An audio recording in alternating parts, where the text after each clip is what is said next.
கிச்சனில் பார்த்தீங்கன்னா உங்களுக்கு ஃபுல்லாகவே டீக் அண்ட் ஹைவரியில் காம்போ பண்ணி மேட்ச் பண்ணி கொடுத்துருக்கோம். இங்கே ஃபுல்லாக பார்த்தீங்கன்னா உங்களுக்கு டேண்டம் பாக்ஸ் தான் யூஸ் பண்ணியிருப்போம். மேலே பார்த்தீங்கன்னா உங்களுக்கு 4 இன்ச்சு கட்லரி திங்ஸ் வைக்கிற மாதிரி உங்களுக்கு ஸ்பூனரி ஒரு இதுவும், அது கீழே எல்லாமே ப்ளைனாக உங்களுக்கு பண்ணி கொடுத்துருக்கோம். எல்லாமே டேண்டம் தாங்க. யூபிவிசியில் உங்களுக்கு டேண்டம் பண்ணலாம், ப்ளஸ் ஒயர் பேஸ்கெட்னா ஒயர் பேஸ்கெட் பண்ணலாம். உங்களுக்கு பெட்டு போடாமல் பண்ணும்போது ஒரு இதில் 3 போடலாங்க. ஆனால் பெரிய பெரிய திங்ஸ் வைக்கிற மாதிரி உங்களுக்கு டேண்டம் போட முடியாது, 2 தான் போட முடியும். இங்கே பார்த்தீங்கன்னா எல்லாமே சின்ன சின்னதாக 2 போட்டிருக்கோம்.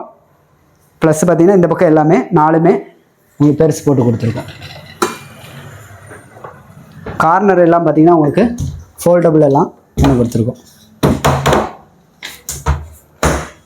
இந்த கார்னர் சரி, இந்த கார்னர் சரி உங்களுக்கு ஃபோல்டபுள் பண்ணி கொடுத்துருக்கோம். அந்த ஃபோல்டபுளே உள்ளே உங்களுக்கு பார்ட்டிஷன் டிவைட் பண்ணி கொடுத்துருக்கோம்.